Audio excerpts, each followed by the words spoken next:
Salut à toi, bienvenue. On va discuter couleur de vidéo et on va voir comment tu peux corriger la couleur, la teinte, la saturation, ce genre de choses de tes vidéos dans iMovie.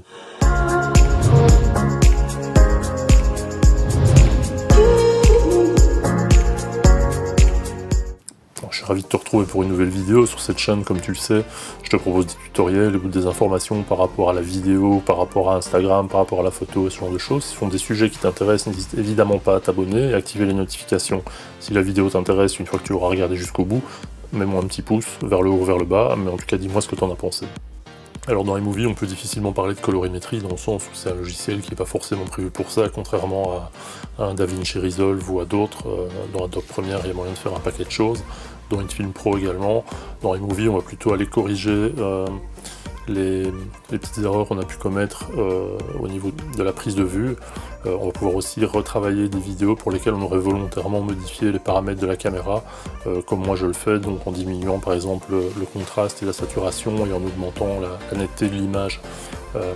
Sur certaines caméras, notamment les Alpha 6300, 6500, il y a des formats vidéo qui sont vraiment prévus pour ce genre de choses, qui correspondent grosso modo, les spécialistes vont tuer au format RAW pour les photos.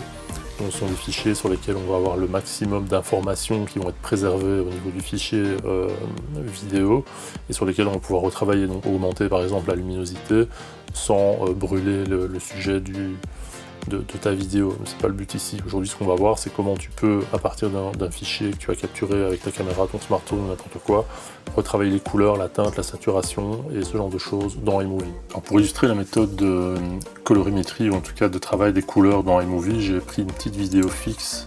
J'ai pris un plan fixe de la télécommande de mon éclairage de bureau, parce qu'il y a des couleurs dessus, que je trouvais intéressant d'avoir quelque chose qui soit au final relativement contrasté.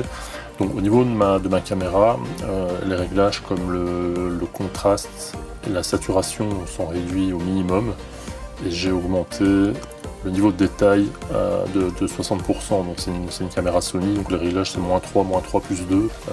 Et donc voilà, donc là on a une image qui est un peu palote, un peu fade, et donc l'idée c'est de faire ressortir les teintes, les couleurs qui sont sur la télécommande, et aussi bien évidemment sur tout le reste de l'image, puisque le but c'est d'avoir une image qui soit la plus proche possible de la réalité.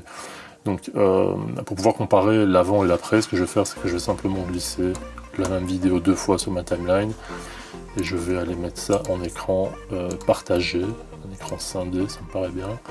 Une fois qu'on a notre écran scindé, on verra les modifications qu'on va appliquer sur la partie, je pense, de droite. Donc pour modifier les couleurs, saturation, etc., on va choisir la petite palette de couleurs qui se trouve dans la barre d'outils. Et donc on va se retrouver avec différents paramètres. On va avoir le paramètre central qui est la luminosité, qui va permettre d'ajouter, vous voyez sur la partie de droite, de la lumière, ou au contraire d'assombrir l'image. Idéalement on va laisser ça au milieu, sauf si vraiment on a une image qui est trop sombre. À ce moment-là on pourra ajouter un tout petit peu de lumière comme ça, voilà. Et donc on va avoir différentes fonctionnalités. On va avoir le contraste qui est ici en blanc et celui qui est ici en noir vont bouger de manière proportionnelle. Donc si je fais glisser un, l'autre bouge également. Ça permet de renforcer la différence entre les zones sombres et les zones claires. Donc là on voit que c'est, à mon sens, suffisant comme ça. Par contre, ce qui va être super intéressant, c'est d'aller travailler sur les zones sombres et sur les zones claires. Les zones sombres, si on les éclaircit, on va faire ressortir un peu de détail des zones noires. Voilà. Si je vais à fond, on arrive sur du blanc. Si je vais trop loin, on a l'image qui est complètement noire. Donc l'idée, c'est de trouver le bon compromis entre les deux. Pareil pour les zones claires. Si je diminue la zone claire à fond, on voit que le petit pot qui est là va devenir grisé. Par contre, si je vais trop loin, il est beaucoup trop lumineux et on va brûler l'image. Donc il faut trouver une zone qui soit pas mal entre les deux. Et donc une fois qu'on a fait ça, qu'on a nos contrastes et nos zones d'ombre et nos zones claires qui sont les plus proches possibles de ce qu'on a en réalité, on va aller jouer sur la saturation. La saturation, c'est ce qui va renforcer justement la visibilité des différentes couleurs qui composent mon image. Et donc on va pousser ça un petit peu. Alors, pas trop, parce que sinon ça devient fluorescent. Il faut juste trouver le bon dosage. Voilà. Et donc une fois qu'on a fait ça, on va pouvoir revenir ajuster les paramètres sur lesquels on avait déjà travaillé auparavant.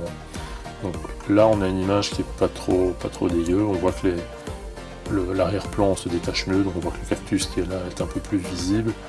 Même chose pour la plante. On voit mieux les distinctions de couleurs entre les différentes touches de la télécommande.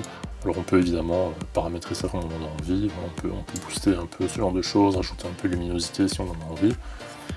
Et voilà, ça me paraît très bien comme ça. Et donc ce qu'on a fait là, il va être appliqué, ce sera appliqué sur l'ensemble de la vidéo. Donc là on voit clairement une différence entre déjà le plan de travail qui va être un peu gris, là on a les vraies couleurs qui ressortent.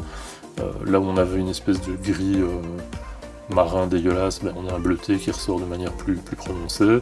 Les plantes qui étaient un peu noyées dans le fond ben, ressortent mieux sur le plan de travail. Et donc une fois qu'on a fait ça, si on a plusieurs plans, mettons ce plan-ci sur un plan différent, ce qu'on va pouvoir faire c'est récupérer ce qu'on a fait comme ajustement sur la première vidéo, simplement faire copier, sélectionner la vidéo sur laquelle on veut appliquer, donc on voit que celle-ci n'a pas été travaillée, on va retirer ça, on verra mieux. Donc celle-là a été travaillée, celle-ci pas, et on va simplement faire édition, coller les réglages, et on va uniquement coller l'étalonnage des couleurs. Et hop, voilà, on a les mêmes paramètres qui ont été appliqués dans la deuxième vidéo.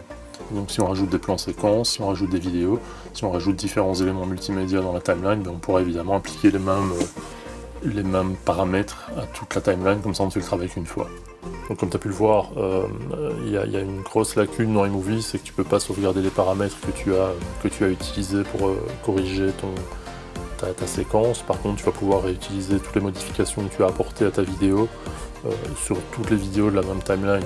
Donc si par exemple dans un cas comme celui actuel, tu te filmes dans un endroit où la luminosité reste identique et où il n'y a pas trop de mouvement, si tu fais plusieurs séquences consécutives, bah, au niveau de ton montage, tu vas pouvoir corriger une des séquences et une fois que tu auras fait tes modifications, tu vas pouvoir les appliquer à l'ensemble de tes vidéos, de tes différents plans, et pour autant tu aies gardé les mêmes paramètres au niveau de ta caméra entre les plans, bah, tu vas récupérer les mêmes modifications sur toute ta vidéo. Voilà, j'espère que cette vidéo t'a intéressé, que ça t'a plu. N'hésite pas à me dire ce que tu en penses dans les commentaires, à laisser un petit pouce si ça t'a intéressé. Si tu veux plus d'explications, n'hésite pas à me le dire également. Et si t'as pas aimé, mets-moi un petit pouce vers le bas, mais dis-moi pourquoi t'as pas aimé.